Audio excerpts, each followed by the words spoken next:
নমস্কাৰ মৰমৰ ছাত্ৰ ছাত্ৰীসকল, আজি আমি আলোচনা কৰিম বিষ্ণুপ্ৰসাদ ৰাভাৰ, যিহেতু কাইলৈ 20 জুন ৰাভা দিৱস। তো বিষ্ণুপ্ৰসাদ ৰাভাৰ বিষয়ে আমি কিছু কথা আলোচনা কৰিম এইটো ভিডিঅ'ত। ইয়াতে চোৱা দুটা ফটো আছে, এই ফটো দুখনত চোৱাচোন। এটাত আছে বিষ্ণুপ্ৰসাদ ৰাভাৰ, এই প্ৰথমটোত মন কৰা। ইয়াতে কি কোৱা আছে, এইটো ভাৰত ইণ্ডিয়া আৰু বিষ্ণুপ্ৰসাদ ৰাভা এনেকৈ আছে। এইটো ভাৰত ইণ্ডিয়া, এইটো বিষ্ণুপ্ৰসাদ ৰাভা হিন্দীত আছে। এইটো হ'ল এটা টিকট, ঠিক আছে। এইটো হ'ল টিকট। তাৰপিছত আৰু এটা আছে, অন্য এটা আছে। এইটো মানে ভাল ফটো, মই আৰু ইয়াতকৈ ভাল ফটো আৰু বিচাৰি নাপালোঁ। তো এইটোৱে ৰাভা দিৱস উপলক্ষে তাৰমানে অলপমান জনাব বিচাৰিছোঁ। আৰু ইয়াতে চোৱাচোন, এই ফটোটো মই য'ত ত'তে দেখা পাওঁ, ঠিক এই ধৰণে থাকে। মই ভাবিছিলোঁ অন্য এটা ধৰণৰ ফটো এটা দিওঁ, কিন্তু যিহেতু ব্যক্তিজন একেই, ফটোটো আৰু বেলেগ বিচাৰি নাপালোঁ। তো বোলা আমি জীৱনীটো আৰম্ভ কৰোঁ। ইয়াতে চোৱা, বিষ্ণুপ্ৰসাদ ৰাভা তেওঁ আছিল অসমৰ এগৰাকী শিল্পী, কবি, সাহিত্যিক, নাট্যকাৰ, সংগীতজ্ঞ, নৃত্যবিদ মানে এই যে অভিনেতা, নৃত্যবিদ, তাৰপিছত চিত্ৰকৰ, অভিনেতা, সংগঠক আৰু মুক্তিযুঁজাৰু আছিল। মুক্তিযুঁজাৰ মানে স্বাধীনতা সংগ্ৰামৰ কাৰণে যোদ্ধা। 1909 চনৰ 31 জানুৱাৰীত বেংগল প্ৰেচিডেন্সিত জন্মগ্ৰহণ কৰিছিল ৰাভাই, আৰু ঢাকাৰ সেনা বিভাগৰ বিদ্যালয়ত শিক্ষা গ্ৰহণ আৰম্ভ কৰিছিল। আৰু পাছত কলিকতাৰ চেণ্ট পল কলেজৰ পৰা প্ৰথম বিভাগত ISC পাছ কৰিছিল। ISC মানে তেতিয়া ধৰা এইটো হায়াৰ ছেকেণ্ডেৰী পঢ়াটো ISC বুলি কয়।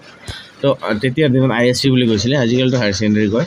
পঢ়ি থকা কালত তেওঁ ভাৰতৰ স্বাধীনতা আন্দোলনত নামি পৰে। পাছলৈ বিপ্লৱী কমিউনিষ্ট দলৰ সংস্পৰ্শলৈ আহে আৰু কাৰাবাসো খাটে, জেল খাটিছিল। তাৰমানে যিহেতু তেওঁ পঢ়ি থকা সময়ত কি কৰিছিলে, আন্দোলন কৰিছিলে, তেতিয়া কি কৰিছিলে, তেওঁ ধৰি লৈ গৈ জেলত ভৰাই থৈ দিছিলে। এতিয়া সংগ্ৰামী জীৱনৰ বাবে তেওঁ এক জীৱন্ত কিংবদন্তীত পৰিণত হৈছিলে। সংগ্ৰামী জীৱনৰ বাবে তাৰমানে তেওঁ যে এজন কেনেকুৱা যুঁজাৰু। এতিয়া পঢ়ি থকা সময়তে যদি তেওঁৰ মনত আহিছিলে যে মই ভাৰত স্বাধীনৰ কাৰণে বা ভাৰতৰ হকে, ভাৰতৰ ভালৰ কাৰণে মই যুঁজিব লাগে, তো কিমান এটা ডাঙৰ কথা হয়নে। সেইটো গৈছে। তেওঁৰ সাংস্কৃতিক অৱদানৰ বাবে কলাগুৰু বুলি অভিহিত কৰা হয়। তেওঁ সাংস্কৃতিক যিটো নেকি আমাৰ যে অসমৰ গৌৰৱ হয়নে, বিষ্ণুপ্ৰসাদ ৰাভা দিৱস হিচাপে যে আমি পালন কৰোঁ, সেই সাংস্কৃতিকৰ ফালৰ পৰা আৰু তেওঁক কলাগুৰু বুলি অভিহিত কৰা হৈছিলে। তাৰপিছত তেওঁৰ জন্মৰ কথা অলপ চাওঁ। ইয়াতে আছে, এতিয়া চোৱা, জন্ম 1909 চনৰ 31 জানুৱাৰীত হৈছিলে। জানুৱাৰী মাহৰ লাষ্টৰ দিনা বেংগল প্ৰেচিডেন্সি, যেতিয়া তাৰমানে বৰ্তমান বাংলাদেশ যিটো আছে, সেই বাংলাদেশৰ জেগাত পৰে। আৰু ঢাকাত বিষ্ণু ৰাভাৰ জন্ম হয়। তেওঁৰ পিতৃৰ নাম আছিল গোপাল চন্দ্ৰ ৰাভা আৰু মাতৃৰ নাম আছিলে গেঠিৱালা ৰাভা। জন্মসূত্ৰে গোপাল চন্দ্ৰ ৰাভানা আছিল। তেওঁ কি আছিলে, মুছাহাৰী আছিলে, বড়ো জনগোষ্ঠীত আছিলে। তেওঁ জন্মসূত্ৰে সেইটোৱে আছিলে। যেনেকুৱা মই এতিয়া জন্মসূত্ৰে যদি বড়ো মানুহৰ ঘৰত জন্ম পাওঁতে মই বড়ো বুলি ক'ম, হয়নে নাই। কিন্তু পিছলৈ গৈ কিবা এটা হৈছিলে, এইটো মই পিছত পাম আমি। ইয়াতে আছে, তেওঁ মুছাহাৰী আছিলে। কোন, গোপাল চন্দ্ৰ ৰাভা। তেওঁ বড়ো জনগোষ্ঠীৰ হ'লেও তেখেত এটা ৰাভা পৰিয়ালৰ ডাঙৰ দীঘল হৈছিলে তাৰমানে, ঠিক আছে। তো সেইকাৰণে বিষ্ণুপ্ৰসাদ ৰাভা হ'লগৈ নামটো। তেওঁৰ পুতেকৰ নামটো বিষ্ণুপ্ৰসাদ ৰাভা হ'ল। তাৰমানে গোপাল চন্দ্ৰ মুছাহাৰীয়ে আলহীৰ ঘৰত থাকি ডাঙৰ দীঘল হৈছিলে। হওঁতে কি হ'ল, তেওঁ সেই আলহীৰ ঘৰত, যাৰ ঘৰত আছিলে, হয়তো তেখেত কি আছিলে, ৰাভা আছিলে। তাৰপিছত তেখেতে কি কৰিলে, সেই ৰাভা উপাধিটো তেখেতসকলৰ পৰাই লওঁতে তেতিয়াৰ পৰা ৰাভাই হৈ থাকিল। আৰু পাছলৈ তেখেত কি কৰিলে চোৱা, পাছলৈ তেখেতে সেই ৰাভা উপাধি গ্ৰহণ কৰে। এইটো ইয়াতে কোৱাই আছে। ব্ৰিটিছ সেনাৰ উচ্চ পদস্থ বিষয়া গোপাল চন্দ্ৰ ৰাভাক ৰায় বাহাদুৰ উপাধি যাচা হৈছিল, ঠিক আছে। গোপাল ৰাভাক বেংগলৰ গভৰ্ণৰ ADC মানে এডিশ্যনেল ডেপুটি কমিশ্যনাৰ মানে অতিৰিক্ত উপায়ুক্ত। তেওঁ কি কৰিছিলে, ADC পদলৈ উন্নতি দিয়া হৈছিল, মানে প্ৰমোশ্যন কৰা হৈছিলে। তেওঁ দৰং জিলাৰ সাবেক বাসিন্দা গোপাল ৰাভা তেজপুৰৰ মান ৰংগমঞ্চৰ লগত জড়িত আছিলে। ৰংগমঞ্চ যিবিলাক নেকি থিয়েটাৰ কিবা কিবি, এইবিলাক তেখেতে মূল থিয়েটাৰ ভৱনৰ নিৰ্মাণগত যথেষ্ট অৱদান আগবঢ়াইছিলে। থিয়েটাৰ ভৱনৰ নিৰ্মাণত যথেষ্ট কি কৰাইছিলে, অৱদান আগবঢ়াই দিছিলে। এয়ে আছিল জন্মৰ। তাৰপিছত আহোঁ আমি শৈশৱ আৰু শিক্ষা। শিশুকালৰ কথা আৰু শিক্ষা বিষ্ণুপ্ৰসাদ ৰাভাই ঢাকাৰ সেনা বিভাগৰ বিশ্ববিদ্যালয়ত জন্মগ্ৰহণ শিক্ষা গ্ৰহণ আৰম্ভ কৰিছিলে অ'কে কিন্তু হাইস্কুলীয়া শিক্ষা কি কৰিলে হাইস্কুলীয়া শিক্ষা সাং মানে শেষ কৰা আৰু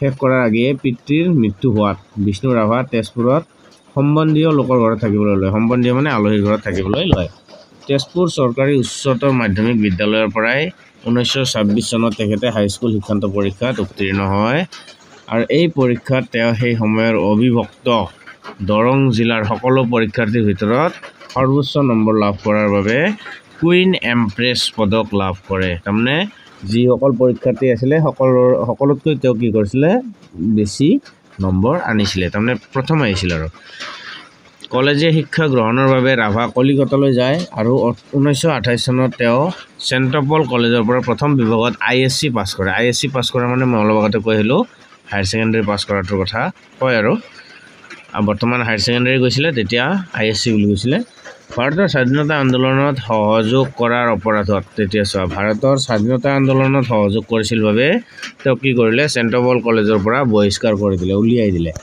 তাৰ পাছত ৰিপন কলেজত কি কৰিলে পদাৰ্থ বিজ্ঞান ফিজিক্সত স্নাতক শিক্ষা আৰম্ভ কৰে মানে BSc ডিগ্ৰী বেচেলাৰ ডিগ্ৰী ল'বলৈ ধৰে 1929 চনত স্বাধীনতা আন্দোলনৰ পৰিপ্ৰেক্ষিতত কলেজৰ ছাত্ৰাবাসত পুলিচৰ নিৰ্যাতন আৰম্ভ হোৱাত ৰাভাই কোচবিহাৰৰ ভিক্টোৰিয়া কলেজ বৰ্তমান সেইটো কলেজৰ নাম হ'ল আচাৰ্য বজেন্দ্ৰনাথ শীল কলেজ বৰ্তমানৰ নাম হ'ল এইটো ভিক্টোৰিয়া কলেজৰ বৰ্তমান নাম কি আচাৰ্য বজেন্দ্ৰনাথ শীল ঠিক আছে সেইটোত নাম লগাই পঢ়ি থকা কালত কি কৰিলে তেখেতে ভাৰতৰ স্বাধীনতা আন্দোলনত নামি পৰে আৰু RCPI টো বাদ দিয়া বা ভাৰতৰ বিপ্লৱী সাম্যবাদী দলত যোগ দিয়ে এতিয়া কোচবিহাৰতো তেখেত কি কৰিছিলে স্বাধীনতা আন্দোলনত যোগদান কৰে আৰু সেই অপৰাধত কলেজ কৰ্তৃপক্ষই বাধ্যতামূলক মানে ট্ৰান্সফাৰ কৰি দিলে আৰু তাৰ পৰা বদলিৰ নিৰ্দেশ দিয়াত ৰংপুৰ কাৰমাইকেল কলেজৰ কলা মানে ধৰা আমি যে কওঁ BA সেইটো কলা বিভাগৰ চতুৰ্থ বাৰ্ষিকত নামভৰ্তি কৰে চতুৰ্থ বাৰ্ষিক মানে 4 বছৰত নামভৰ্তি কৰে ইয়াতো আৰক্ষী তেখেতৰ পাছত লগাত তাৰমানে পঢ়া আধাতে এৰি 1931 চনত ঘৰলৈ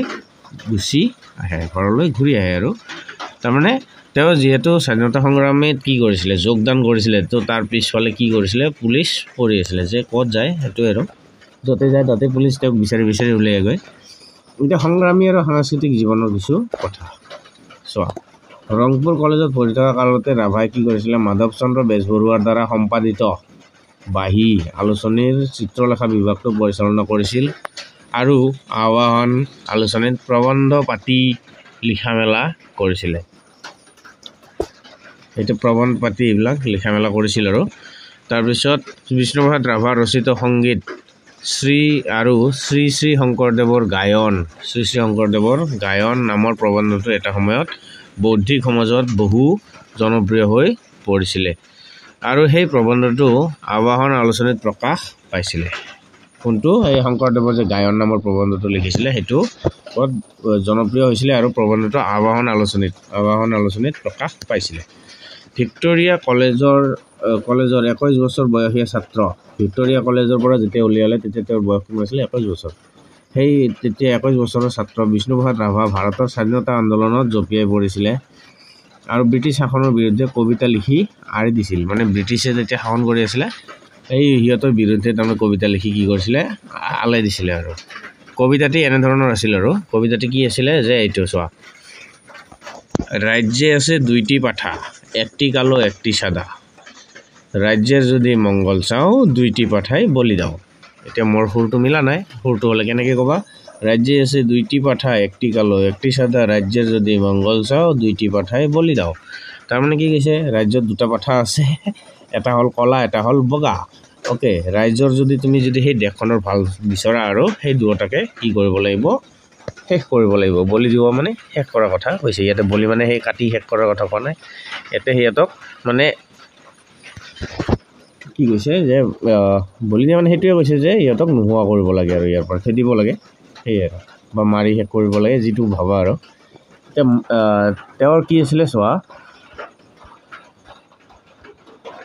তেওঁ কবিতাটি আছিলে এনেকুৱা আৰু কবিতাৰ এইবিলাক হ'ল কবিতা চোৱা কবিতা কি কৈছিলে মোৰ কবিতাৰ ছন্দ লাগি হেনে এইটো এটা হ'ল পৰজনমৰ শুভ লগনত এইটো লগন উকলি গ'ল এতিয়া মোৰ সুৰ নিমিলে ইয়াতে কোনটো কেনেকুৱা আছিলে তাৰপিছত তিলাই তিলাই ঘূৰি ফুৰে ওলাহেৰে হেনে নাহৰ ফুলে নুশুৱাই এই মোৰ শেষ গান বল বল বল কৃষক শক্তি দল সেইটো সুৰৰে দেউলৰে ৰূপৰে শিকলি বিশ্বৰ চন্দে চন্দে মহানন্দে আনন্দে এনেকুৱা কিবা এটা আছিল ন সেইটো তাৰপিছত আজি মন্দিৰৰ দুৱাৰ খোলা এইটোতো প্ৰায় শুনিয়ে থাকোঁ আমি হয়নে এইটো আজি মন্দিৰৰ দুৱাৰ খোলা তাৰপিছত আছে ইয়াতে এইটোত চোৱা কি আছে যে তেজৰ বোলেৰে লিখি যাম ইতিহাস তেজৰ বোলেৰে লিখি যাব ইতিহাস হে বিপ্লৱী বীৰ অধিনায়ক হে মোৰ জীৱনৰ আকাশতে ইন্দ্ৰধনু গঢ়িম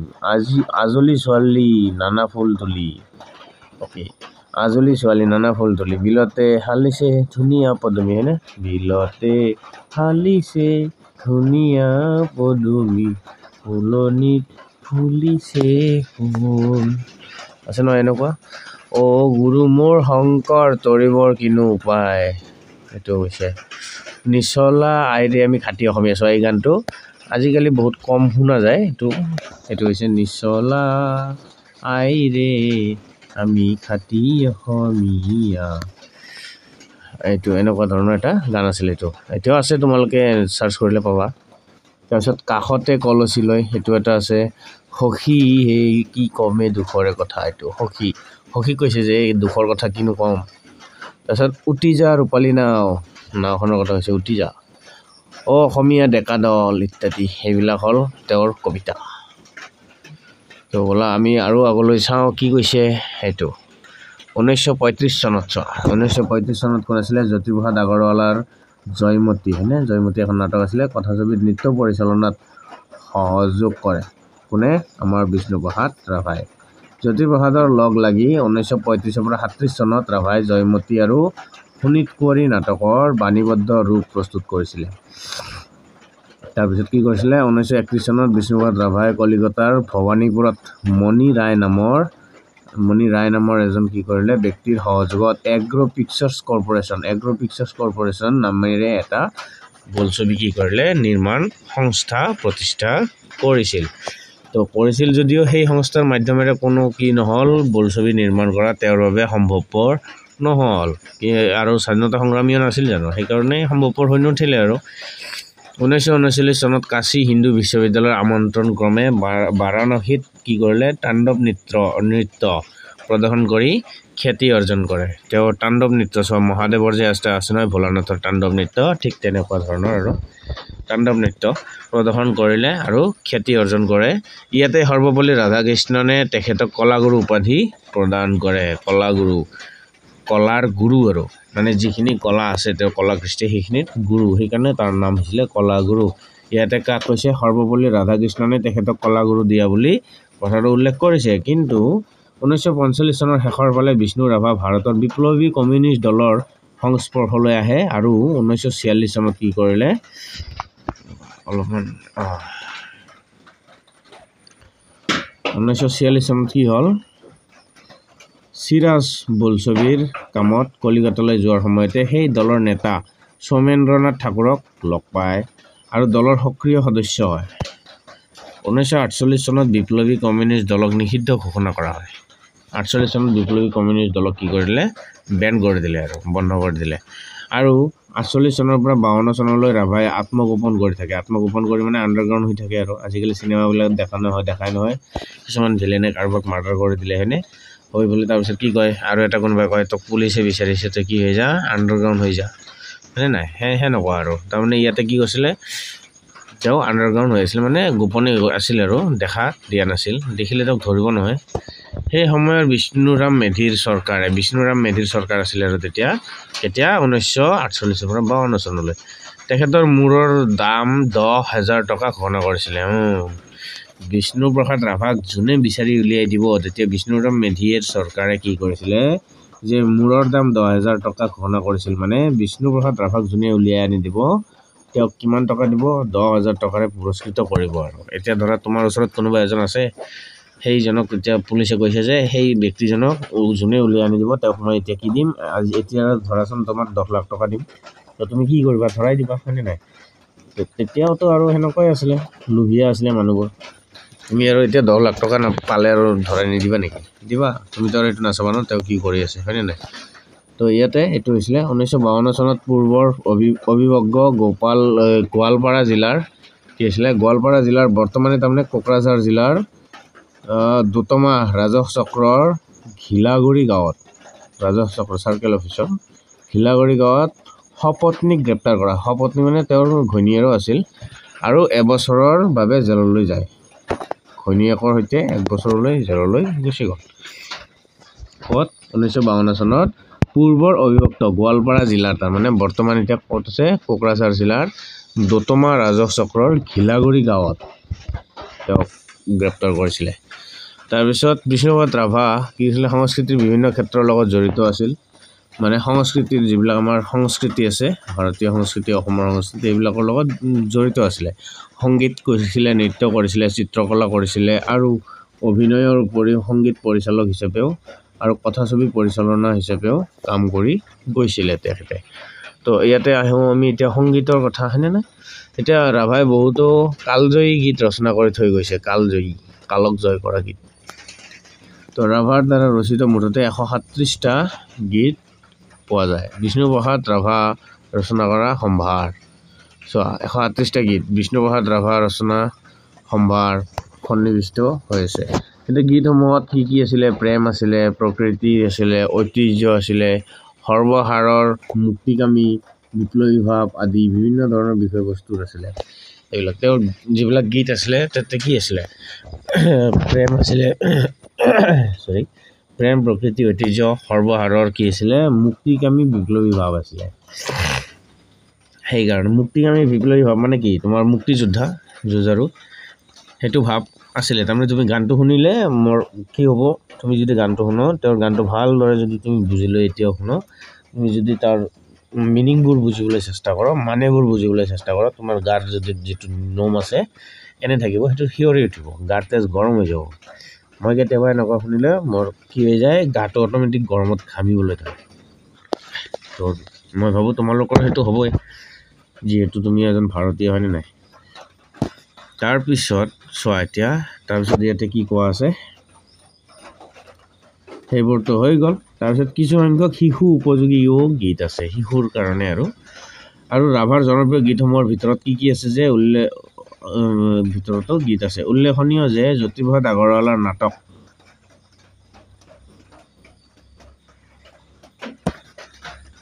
এতিয়া চোৱা মই ইয়াতে অলপ PDF টো বনাওঁতে উল্টা হৈ গ'ল এতিয়া গীতসমূহত কি আছিলে প্ৰেম প্ৰকৃতি ঐতিহ্য সৰ্বহাৰৰ মুক্তিকামী বিপ্লৱী ভাৱ হয়নে আদি বিভিন্ন ধৰণৰ বিষয়বস্তু আছে কিছু সংখ্যক শিশু উপযোগীও গীত আছে ৰাভাৰ জনপ্ৰিয় গীতসমূহৰ ভিতৰত আছে কোনবোৰ গীত আছে আমি সেইবোৰ চাওঁ এইবোৰ ওপৰত ৰৈ গ'ল তাৰমানে এইবোৰ হয় মোৰ কবিতাৰ ছন্দ লাগি পৰজনমৰ শুভ লগনত লগন উকলি গ'ল তিলাই তিলাই ঘূৰি ফুৰে উলাহেৰে নাহৰ ফুলে নোহোৱাই মোৰ শেষ গান বল বল বল কৃষক শক্তি দল সুৰৰে দেউলৰে ৰূপৰে শিকলি বিশ্বৰ ছন্দে ছন্দে এইটো আজি মন্দিৰৰ দুৱাৰ খোলা এইবোৰ গান তাৰমানে ইয়াতে আৰু আছে কোনটো আছে এইটো যে তেজৰ বলেৰে লিখি যাম ইতিহাস হে বিপ্লৱীৰ অধিনায়ক সেইটো তোমাৰ লগতে ক'লোৱে মোৰ জীৱনৰ আকাশতে ইন্দ্ৰধনু গঢ়িম আজলি ছোৱালী নানা ফুল তুলি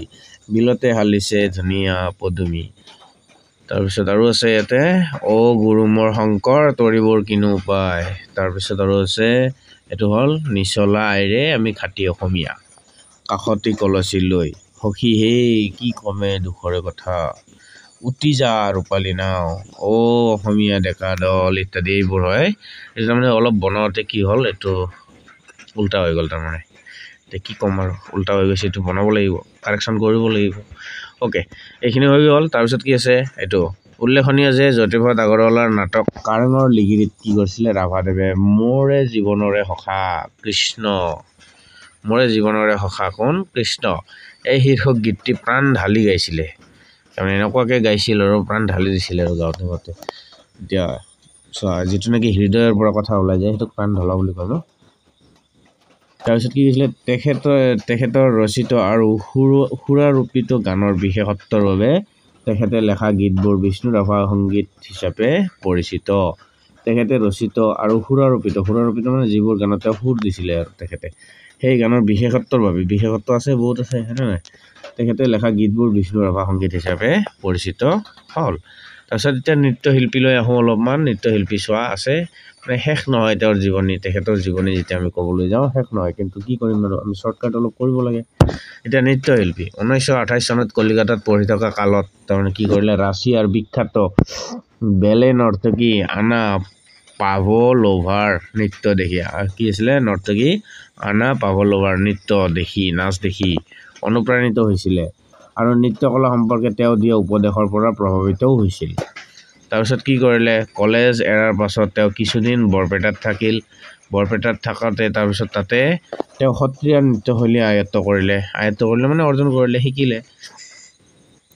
1931 চনতটো কাটিব লাগিব, 1931 চনতটো বাদ দি 1931 চনৰ জানুৱাৰী মাহত তেজপুৰৰ বাণ ৰংগমঞ্চত কি কৰিলে, মণিপুৰী নৃত্য প্ৰদৰ্শন কৰিছিলে। মণিপুৰী নৃত্য কোনটো, তেজপুৰৰ বাণ ৰংগমঞ্চত। ৰাভায়ো তেওঁলোকৰ লগত কি কৰিলে, হৰগৌৰী নৃত্য প্ৰদৰ্শন কৰি প্ৰশংসা লাভ কৰিলে।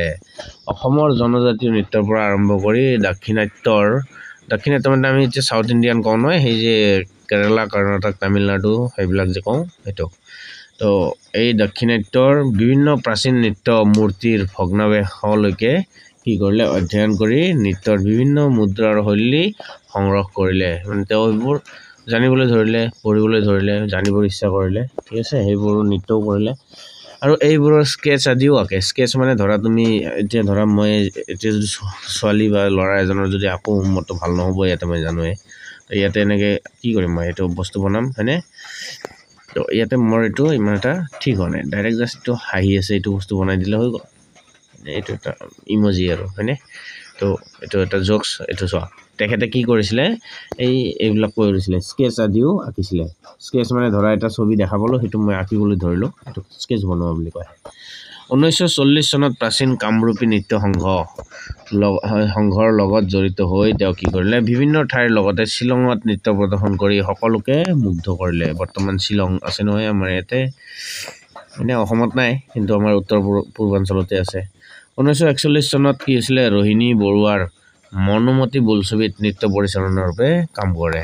1941 চনত কি কৰিলে, ৰোহিণী বৰুৱাৰ মনোমতী বোলছবিখনত নৃত্য পৰিচালক ৰূপেও কাম কৰিলে। নৃত্য পৰিচালক হিচাপে কাম কৰিছিলে আৰু এতিয়া নাটক আৰু বোলছবিত অভিনয়, তাৰে বিষয়ে অলপ চাওঁ। অসমৰ নাট্য সন্মিলনৰ প্ৰতিষ্ঠাপক সভাপতি কলাগুৰু বিষ্ণুপ্ৰসাদ ৰাভাই কি আছিলে, নাট্যাভিনয়ৰ পাতনি মেলিছিল 8 বছৰ বয়সত। তেওঁ কেইবছৰ বয়সত নাটকৰ প্ৰতি আগবাঢ়ি গৈছিলে, ইণ্টাৰেষ্টেড দিছিলে, 8 বছৰ বয়সত। তেওঁ আছিলে ক'ত, ঢাকা নগৰত মঞ্চ এখনত কি কৰিছিলে, নাটকত প্ৰথমে ৰাজকোঁৱৰৰ ভাৱত মানে ৰজাৰ কোঁৱৰ মানে ৰাজকুমাৰ বুলি যে কওঁ, সেইটোৰ ভাৱত কি কৰিছিলে, ৰাভাই অভিনয় কৰিছিলে। তো তেতিয়া সেই নাটকখনৰ নাম আছিলে হৰিশ্চন্দ্ৰ। তাৰপিছত তেজপুৰৰ কি কৈছিলে, বাণ ৰংগমঞ্চত নিয়মীয়াকৈ তেওঁ অভিনয় কৰা ৰাভাই পাছলৈ কি কৰিলে, যাত্ৰা পাৰ্টিৰ লগত নাটকত অভিনয় কৰাৰ উপৰিও কেইবাখনো অসমীয়া ছবিত অভিনয় কৰিছিলে। তেখেতৰ অভিনীত বোলছবি এৰাবাটৰ সুৰ, এইটো চোৱা এৰাবাটৰ সুৰ, তাৰপিছত কি আছিলে, প্ৰতিধ্বনি, চিৰাজ, এইবোৰ আছিলে। জ্যোতিপ্ৰসাদৰ আমন্ত্ৰণত অসমীয়া কথাছবি কি আছিলে, জয়মতী, এই নিৰ্মাণত তেখেতে জ্যোতিপ্ৰসাদ আগৰৱালাক নৃত্য পৰিচালনাৰ লগতে আন কেইবাটাও বিষয়ত সহায় কৰিছিলে। জ্যোতিপ্ৰসাদ আগৰৱালাৰ কাৰেঙৰ লিগিৰি, তোমালোকে প্ৰায় শুনি থাকো, কাৰেঙৰ লিগিৰি সেইটো নাট পৰিচালনা কৰোঁতেও ৰাভাই কি কৰিছিলে, সংগীত পৰিচালনাৰ দায়িত্ব লৈছিল আৰু সুদৰ্শন চৰিত্ৰৰ হৈছে ন, এইটো চৰিত্ৰৰ মানেটো ঠিক আছে, চৰিত্ৰৰ অভিনয়ো কি কৰিছিলে আৰু ফণী শৰ্মাৰ সৈতে যুটীয়াভাৱে মানে একলগত আৰু দুয়ো যুটীয়াভাৱে পৰিচালনা কৰিছিল। তেতিয়ালৈ আটাইতকৈ সফল হোৱা বোলছবি কি আছিলে, চিৰাজ। এইটো ভূপেন হাজৰিকাৰ এৰাবাটৰ সুৰত ৰাভাই হজলুংকা তাৰ ভাও কৰিছিলে আৰু প্ৰতিধ্বনি ছবিত খাচী CMৰ ভাও দিছিল। তাৰ পিছত আমি আহোঁ এতিয়া চিত্ৰকলালৈ। এতিয়া চিত্ৰকলা বিষ্ণু ৰাভাই এগৰাকী নিপুণ চিত্ৰকৰ আছিলে, নিপুণ আৰু একদম পাকৈত।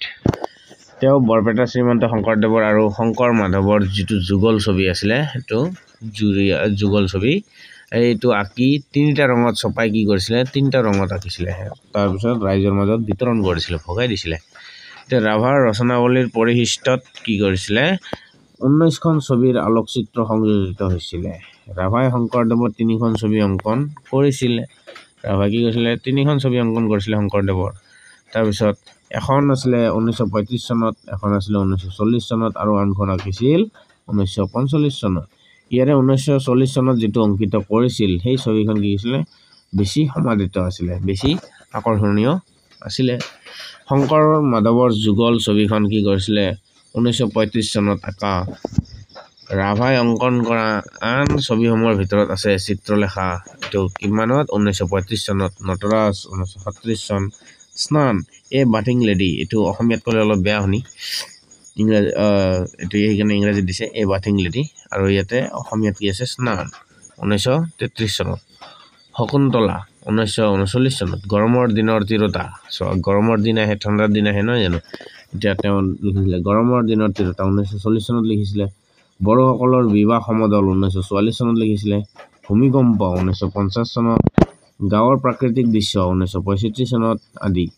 এতিয়া বাহী আমাৰ প্ৰতিনিধি হয়নে আদি আলোচনীৰ বেটুপাতো তেওঁ কি কৰিছিলে, অংকন কৰিছিলে। এইবোৰ কৰিছিলে তেওঁ চিত্ৰকলাৰ মানে যিটো কাম এই তেতিয়াৰ সময়ত। এতিয়া ৰাজনৈতিক জীৱনটো অলপ দীঘলীয়া হয়। ৰাজনৈতিক জীৱন 1920 চনত কি কৰিছিলে, কম বয়সীয়া ৰাভা নব্য বৈষ্ণৱবাদী কলা আৰু সংস্কৃতিৰ অনুশীলনত সম্পূৰ্ণৰূপে নিয়োজিত হৈ আছিল। এতিয়া কম বয়সীয়া, তেতিয়া কিমান আছিলে, 21-22 বছৰ আছিলে, কম বয়স আছিলে হয় নহয়, একদম ডেকা। আৰু তেওঁ কি কৰিছিলে, শশী শৰ্মা আৰু হীৰেণ গোহাঁইৰ দৰে পণ্ডিতসকলে জোৰ দি কৈছিল যে ৰাভাৰ আদৰ্শবাদৰ প্ৰতি সম্পূৰ্ণ আত্মসমৰ্পণে তেওঁৰ যুৱ কালছোৱাত দুখীয়া কৃষকসকলৰ ভয়াৱহ অৱস্থা বুজিব পৰাত বাধা দিছিল।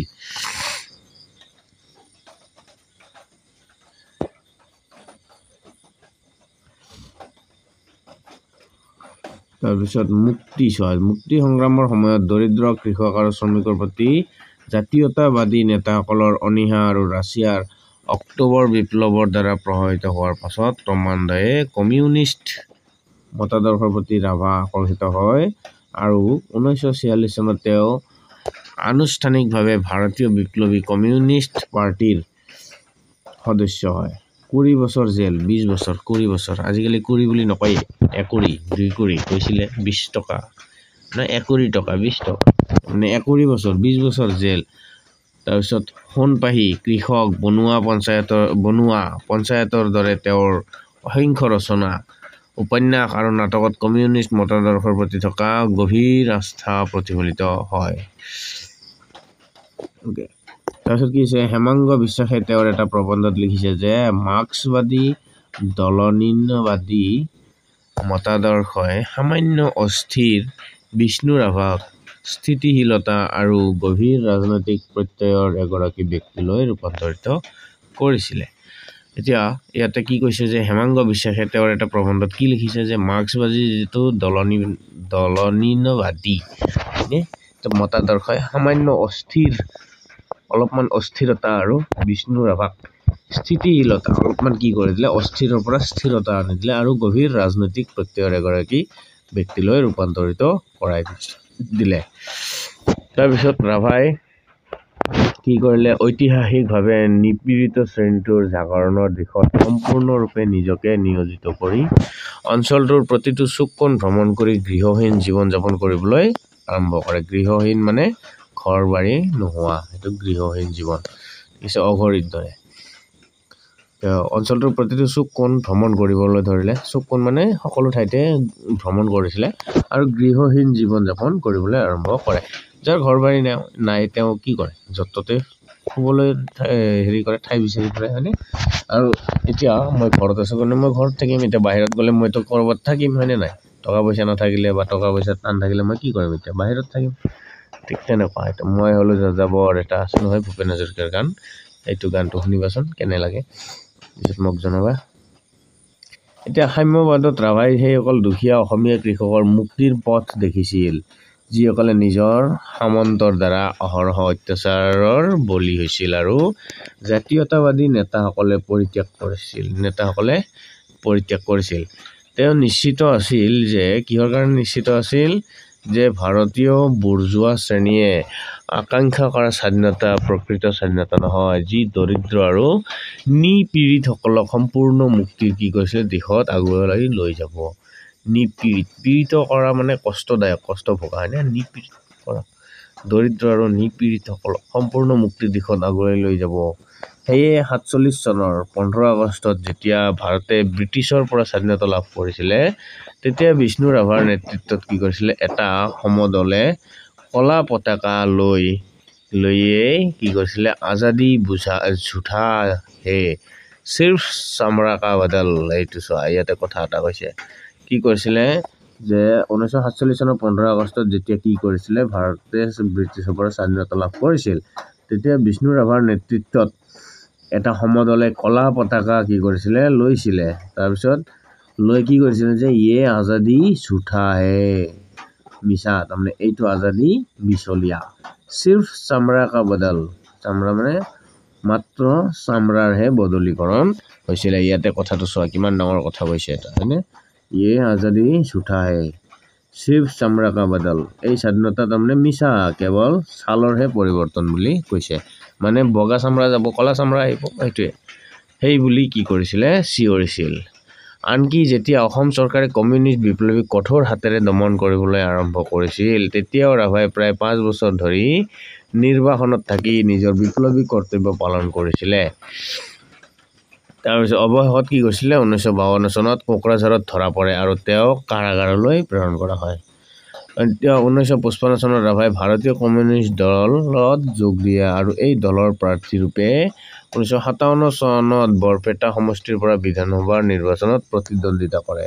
পাৰ্টিচিপেট কৰে ইলেকশ্যনত থিয় হয় নিৰ্বাচনত ৰাভাৰ পৰাজয় হয় চোৱা হাৰি গ'ল ইমান কষ্টকৰ মানুহ এতিয়া আচলতে সেইটো হয় সত্যবাদী মানুহক কোনেও কি নকৰে গুৰুত্ব নিদিয়ে যিবিলাক মিছলীয়া কয় নহয় যে এটা কথা আছে দুষ্ট লোকৰ মিষ্টি কথা এইটো এটা কথা আছে আৰু কয় নহয় অতি ভক্তিচোৰৰ লক্ষণ ঠিক তেনেকুৱাই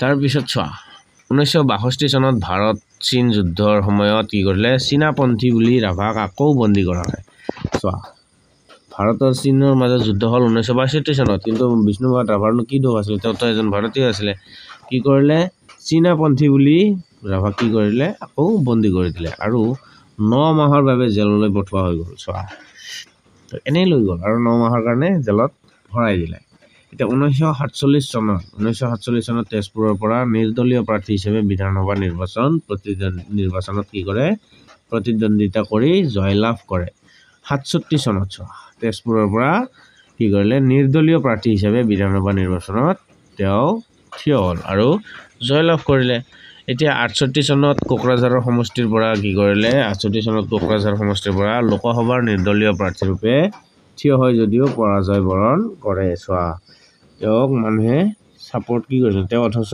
স্বাধীনতা সংগ্ৰামী কিন্তু পাব্লিকে তেওঁক ভালদৰে সেইমতে সাপোৰ্টই কৰা নাছিল বিষ্ণুপ্ৰসাদ ৰাভাই ভাৰতীয় কমিউনিষ্ট দলৰ অসম ৰাজ্যিক পৰিষদৰ ৰূপালী জয়ন্তী উপলক্ষে কি কৰিছিলে ৰুগীয়া শৰীৰেই চিঠি লিখিছিল অসম ৰাজ্যিক পৰিষদৰ ৰূপালী জয়ন্তী উপলক্ষে কি কৰিলে অথচ গাত বেমাৰ হয়নে তথাপিও এটা চিঠি লিখিছিলে চিঠিখনত তেখেতৰ ৰাজনৈতিক দৰ্শন আৰু সামাজিক দৰ্শন প্ৰতিফলিত হৈছে সামাজিক দৰ্শন মানে সমাজৰ আৰু ৰাজনৈতিক দৰ্শন ৰাজনীতিৰ যিবিলাক তাৰমানে কাৰ্যকৰ্তা আৰু বাট দেখুৱাই কি কৰিছিলে চিঠি এখন লিখিছিলে চিঠিখনৰ কিছু অংশ তলত তুলি দিয়া হৈছে চোৱা চিঠিখনত কি লিখিছিলে অলপমান তুলি দিয়া হৈছে যে ৰাইজৰ অসীম বল ৰাইজৰ কি আছে অসীম বল আছে সীমাহীন শক্তি তাৰপিছত এই জোৰাল কথাষাৰে বুজা নাছিলোঁ মানে এই জোৰাল কথাষাৰকেই বুজা নাছিলোঁ ভাবিছিলোঁ চহৰৰ নগৰৰ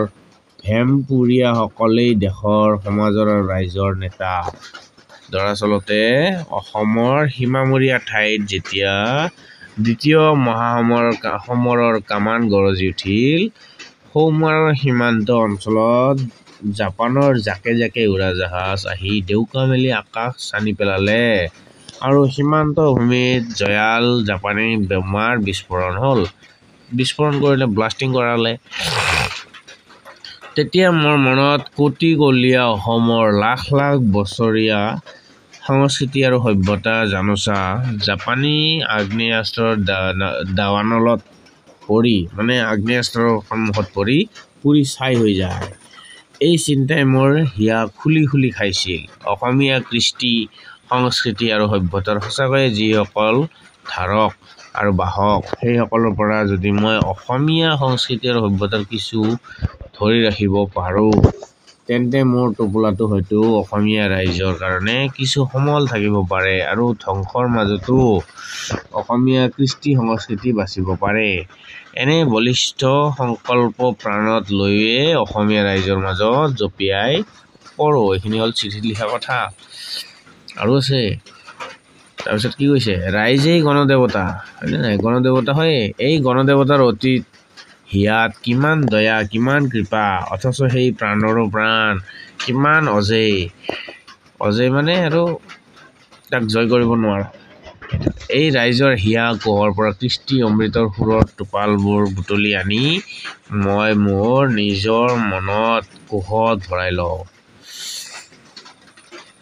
নিজৰ মন কোহত ভৰাই লওঁ, মনৰ ভিতৰত কি কৰিলোঁ, মই ভৰাই ল'লোঁ।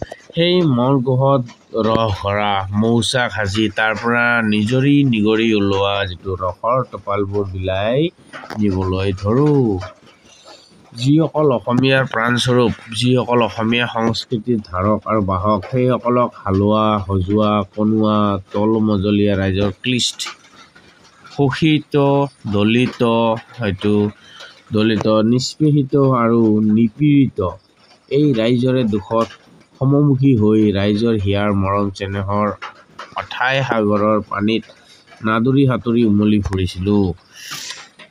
তাৰপিছত আৰু কি কোৱা আছে, 1945 চনৰ পৰা ৰাইজৰ মাজত জঁপিয়াই পৰি বহু সভা সমিতিৰ যোগে ৰাইজৰ প্ৰতি মোৰ কৃতজ্ঞতা যাচিছিলোঁ।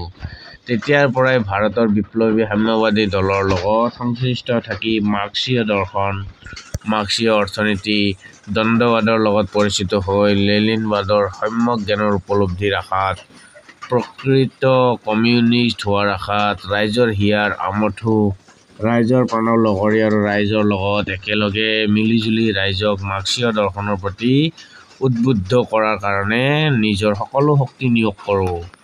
ৰাইজৰ কামৰ কাৰণে মই সকলো নিছৰ কৰি দিছোঁ আৰু একদম পুৰা প্ৰাণে লাগিছিলোঁ। ঠিক আছে, গাৰ জোৰে প্ৰাণৰ শক্তি একদম লাগি গৈছিলোঁ আৰু মনৰ শক্তিৰে।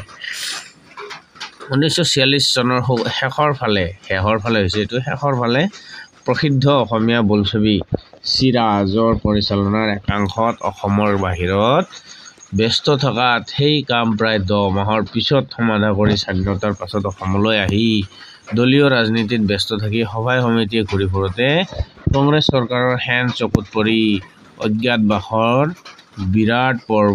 বিৰাট সাধনাত অংশগ্ৰহণ কৰিছিলোঁ। তাৰপিছত সেই বিৰাট সাধনাত জনসাধাৰণৰ মাজত থাকি জনসাধাৰণৰ সেৱাত থাকোঁতেই ধৰা পৰি এবছৰ কাৰাবাস খাটি ওলাই আহি কিছুদিনৰ পিছত সেই বিৰাট সাধনাৰ স্বাভাৱিক পথেই মোক লৈ আহে ভাৰতৰ কমিউনিষ্ট পাৰ্টিলৈ। বিশ্বজুৰি মহামানৱৰ মুক্তিৰ যি অভিযান, সেই অভিযানৰ অংশভাগী হ'বলৈ সেই কথা 1955 চনত তেতিয়াৰ পৰা বিশ্বভাতৃত্বৰ শ্ৰমিক, কৃষক, সৃষ্টিকাৰী, জনতাৰ শান্তি, প্ৰগতি আৰু নতুন সমাজৰ সাধনাত মোৰ ক্ষুদ্ৰ শক্তিৰে দুখকাৰী জনসাধাৰণৰ পাৰ্টি কমিউনিষ্ট পাৰ্টিৰ সভ্যৰূপে ৰাইজৰ সেৱা কৰি আহিছোঁ। 1962 চনত তাৰপিছত কি আছে, 1962 চনত চীনা সৈন্যৰ আক্ৰমণৰ আশংকাত তেজপুৰবাসী যেতিয়া সন্ত্ৰস্ত হৈ পৰিছিলে, দেশ ৰক্ষা আৰু ৰাইজক সাধ্য অনুসৰি অভয় দিয়াৰ চেষ্টা কৰাৰ দুখতে মাতৃহীন দুটি শিশুক বুকুত লৈ শুই থকাৰ পৰা কংগ্ৰেছ চৰকাৰৰ পুলিচে তেজপুৰৰ পৰা গুৱাহাটীলৈ পঘাৰে বান্ধি 7 মাহ সুদূৰ উৰিষ্যাত কাৰাৰুদ্ধ ৰাখি ৰাইজৰ সেৱাৰ পৰা বঞ্চিত কৰিবলৈ বিচাৰিছিল। চোৱা কি কৰিছিলে, ইয়াতে আৰু এটা কথা আছে, দেশ ৰক্ষাৰ ৰাইজক চোৱা সাধ্য অনুসৰি মানে মই যিখিনি পাৰোঁ আৰু অভয় দিয়াৰ চেষ্টা কৰিছিলোঁ। তাৰ দুখতে কি কৈছিলে, মাতৃহীন দুটি শিশুক চোৱা, মাক দেউতাক নাই, সেই দুটি কেঁচুৱাক আৰু বুকুত লৈ শুই থকাৰ পৰা কি কৰিছিলে, কংগ্ৰেছৰ চৰকাৰৰ পুলিচে তেজপুৰৰ পৰা গুৱাহাটীলৈ পঘাৰে, আমি যে গৰু বান্ধো পঘা, সেইটো পঘাৰে বান্ধি 7 মাহ সুদূৰ উৰিষ্যাত কাৰাৰুদ্ধ ৰাখি ৰাইজৰ সেৱাৰ পৰা বঞ্চিত কৰিবলৈ বিচাৰিছিলে। কিন্তু বিচলিত হোৱা নাছিলোঁ, পাইছিলোঁ নতুন বল।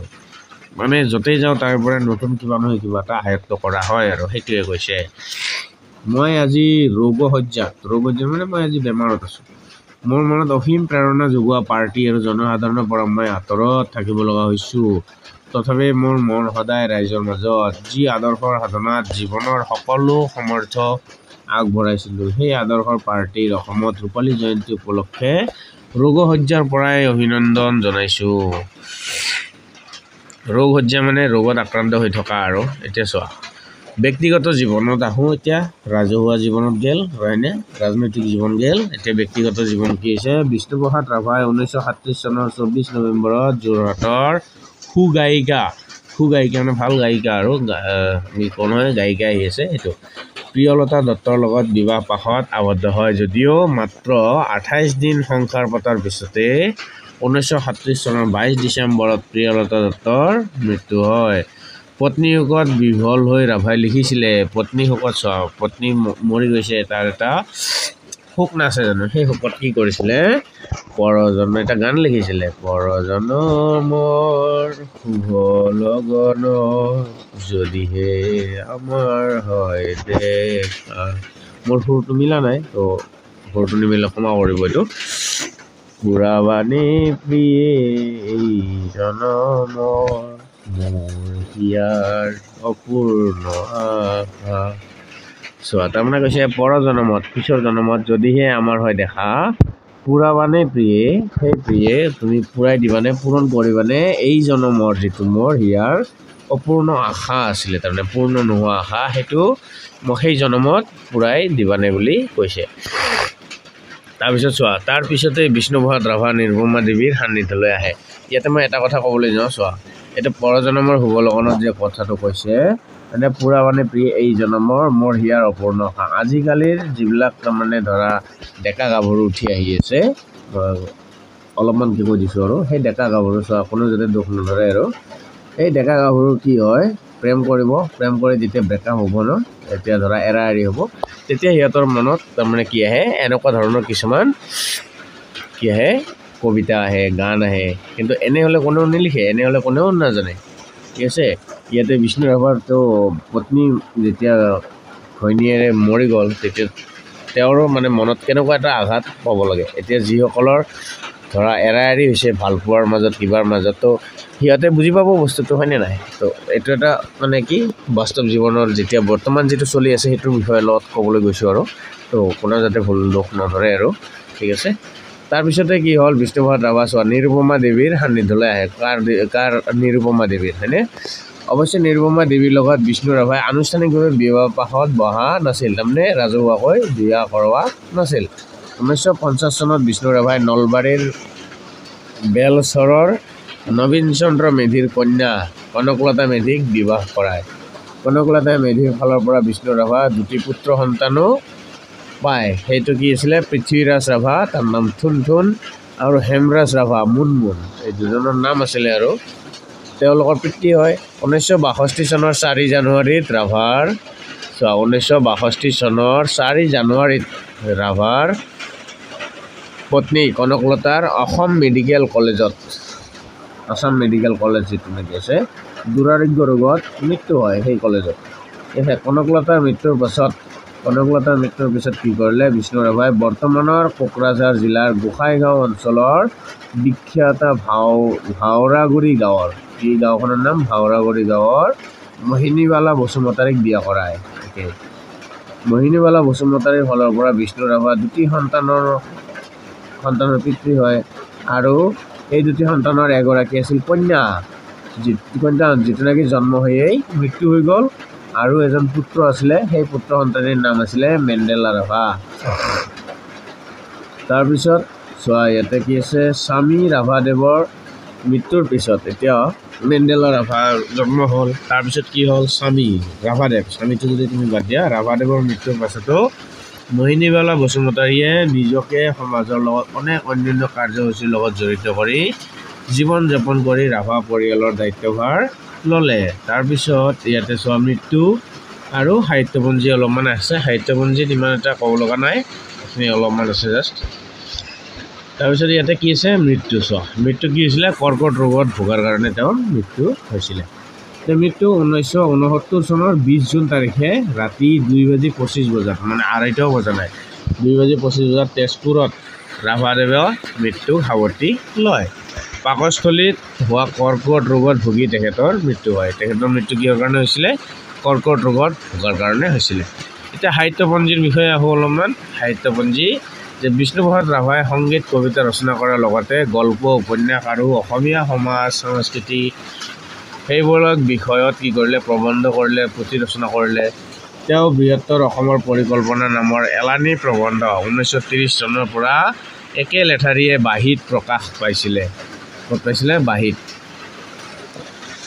তেওঁৰ উল্লেখনীয় প্ৰকাশিত পুথিসমূহ কি কি আছিলে, সেইবোৰৰ ইয়াতে লিষ্ট আছে। চোৱা পুথিসমূহ আছিলে, চোৱা প্ৰবন্ধ কি কি আছিলে, এইখিনি প্ৰবন্ধ আছিলে অসমীয়া কৃষ্টিৰ চমু আভাস, অতীতত অসম, মুক্তি দেউল, নৱ পৃথিৱীৰ নতুন যুগ, বড়ো জাতিৰ ইতিহাস, ৰাভা জাতিৰ ইতিবৃত্ত, বোৱতী সুঁতি, অসমীয়া কৃষ্টি, জনজাতীয় সংস্কৃতিত শিৱ, আলি আই লৃগাং, ডিমাচা কছাৰীৰ বুৰঞ্জী, বানে কেবাং, এইবিলাক। তাৰপিছত ইয়াতে আহোঁ আৰু ইয়াতে কি আছে, চোৱা উপন্যাস, উপন্যাস কি কি আছে, সোণপাহি আছে, মিচিং কনেং আছে, জীৱন লালসা আছে। নাটক আছে গেঙনি ৰেঙনি, এইটো হ'ল নাটক। তাৰপিছত গল্প, ইয়াতে গল্প কি আছে, মামীৰ হাৰ, 20 বছৰ জেইল মানে 20 বছৰ জেইল, আৰু জাল কেছ, জাল কেছ মানে ইয়াতে কি হৈছে, মিছা কথাত যিটো কেছ হয় এইটো। তাৰপিছত হিয়াৰ পুং আৰু ফুংকা, এইটো বড়ো ভাষাত ৰচিত হয়। এতিয়া ফুংকা মানে বা কি হ'ল। তাৰপিছত ইয়াতে আছে সন্মান, চোৱা আৰু অলপমান কথা বিশেষ আৰু নাই, আৰু আমি ইমান দীঘলীয়া নকৰোঁ, অলপমান শ্বৰ্টকাট কৰিম। আৰু চোৱা সন্মান, বিষ্ণু ৰাভাৰ প্ৰতি সন্মান জনাই প্ৰতি বছৰে 20 জুন তাৰিখটো কি কৰা হয়, ৰাভা দিৱস হিচাপে পালন কৰা হয়। তেখেতৰ জন্ম শতবাৰ্ষিকী উপলক্ষে 31/1/2009 তাৰিখে ভাৰত চৰকাৰে এটি বিশেষ ডাক টিকট উন্মোচন কৰে। সেই যে মই প্ৰথমতে দেখুৱাই দিছিলোঁ ডাক টিকট, সেইটো কাশীৰ হিন্দু বিশ্ববিদ্যালয়ত প্ৰদৰ্শন কৰা নটৰাজ নৃত্যত বিমুগ্ধ হৈ সেই সময়ৰ হিন্দু বিশ্ববিদ্যালয়ৰ উপাচাৰ্য সৰ্বপল্লী ৰাধাকৃষ্ণন আছিলে, তেওঁক কলাগুৰু সন্মান প্ৰদান কৰিছিল বুলি প্ৰবাদ এটা আছে, মানে কথা এটা আছে যে সৰ্বপল্লী ৰাধাকৃষ্ণনে তেওঁক কলাগুৰু বিষ্ণুপ্ৰসাদ ৰাভা মানে কলাগুৰু সন্মান দিছিলে। কিন্তু বিষ্ণু প্ৰসাদ ৰাভাই যে চিঠিখন লিখিছিলে 1940 চনত লিখা এখন চিঠিত এই বিষয়ে কিন্তু একো উল্লেখ কৰা নাই। অনুষ্ঠানত সৰ্বপল্লী ৰাধাকৃষ্ণনো উপস্থিত থকাৰ কথা কিন্তু কোৱা হোৱা নাই। বিষ্ণুপ্ৰসাদ ৰাভাক কলাগুৰু এই বিশেষণ উচ্চাৰণ কৰি লিখিছিল কোনে, প্ৰথম এজন ব্যক্তি আছিল যিটো নেকি বিভূত কলিতা। তেওঁ 1969 চনৰ 21 জুনত দৈনিক অসমত কি কৰিছিলে, ৰাভাৰ মৃত্যুৰ বাতৰি প্ৰকাশ কৰি এই অভিধাটো ব্যৱহাৰ কৰিছিলে, কোনটো, এই কলাগুৰু। তেওঁৰ স্মৃতিত সাংবাদিক তিলক দাসে কি কৰিছিলে, বিষ্ণু ৰাভা এতিয়া কিমান ৰাতি, কি কৈছে, বিষ্ণু ৰাভা এতিয়া কিমান ৰাতি আৰু বিষ্ণু ৰাভা পুনৰ আহিব উভতি শীৰ্ষক দুখন জীৱনীও লিখি উলিয়াইছিলে। কোনে, তিলক দাস। তিলক দাস কোন আছিলে, এজন সাংবাদিক আছিল। তাৰপিছত ইয়াতে কি কৈছে, কলাগুৰু বিষ্ণুপ্ৰসাদ ৰাভাৰ বঁটা, আমি জানো নহয় ৰাভা বঁটা দিছে, বিষ্ণুপ্ৰসাদ ৰাভা বঁটা, এইটো যে বিষ্ণুপ্ৰসাদ ৰাভাৰ সোঁৱৰণত অসম চৰকাৰে কলাগুৰু বিষ্ণুপ্ৰসাদ ৰাভা বঁটা মুকলি কৰে। অসমৰ সংস্কৃতি আৰু কৃষ্টি জগতলৈ বিশেষ অৱদান আগবঢ়োৱা ব্যক্তিক এই বঁটাৰে সন্মানিত কৰা হয়। এতিয়া স্মৃতি উদ্যান, স্মৃতি উদ্যান মানে তেওঁৰ মৃত্যুৰ কাৰণে এতিয়া এটা চিন, আৰু এই স্মৃতি উদ্যান ক'ত আছে, কি আছে, আমি অলপ চাওঁ। স্মৃতি উদ্যান, বিষ্ণুপ্ৰসাদ ৰাভা স্মৃতি উদ্যান তেজপুৰৰ ক'ত আছে, ব্ৰহ্মপুত্ৰ নদীৰ পাৰৰ ভৈৰৱ মন্দিৰৰ কাষতে অৱস্থিত আছে, যিটো বিষ্ণু ৰাভাৰ সোঁৱৰণত স্থাপিত। এই উদ্যানৰ কাম কাজ আৰম্ভ কৰিছিলে বিষ্ণু ৰাভাৰ পুত্ৰ কোন, হেমৰাজ ৰাভা। পাছলৈ অসম চৰকাৰে এই উদ্যানৰ দায়িত্ব লয়। উদ্যান মানে পাৰ্ক। উদ্যানৰ দেৱালত ৰাভাৰ বিভিন্ন কৰ্মৰাজি খোদিত কৰা আছে, আঁকি থোৱা আছে, অংকিত কৰা আছে, লিখা আছে।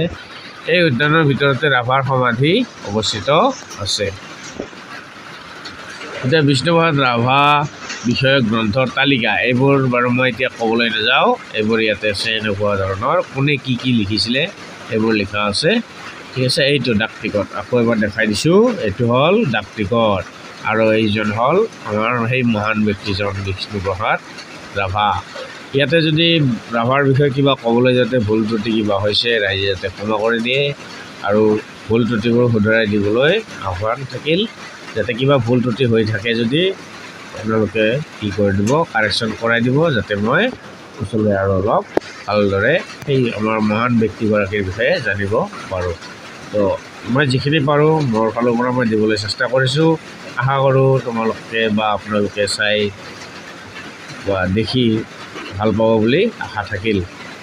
তো আজিলৈ আমাৰ ৰাভা দিৱসৰ, কাইলৈ থাকিল ৰাভা দিৱস, আৰু সকলোকে শুভেচ্ছা থাকিল। আৰু সকলোৱে যাতে ৰাভা দিৱসটি পালন কৰে নিজৰ নিজৰ অনুষ্ঠানত, সেইটো আহ্বান থাকিল। বাকী আৰু আপোনালোকৰ সকলোৱে থাকে ভালে কুশলে আছে, বৰষুণৰ বতৰ। তো মই আজি ভিডিঅ' ইমানতে এৰিছোঁ, ধন্যবাদ।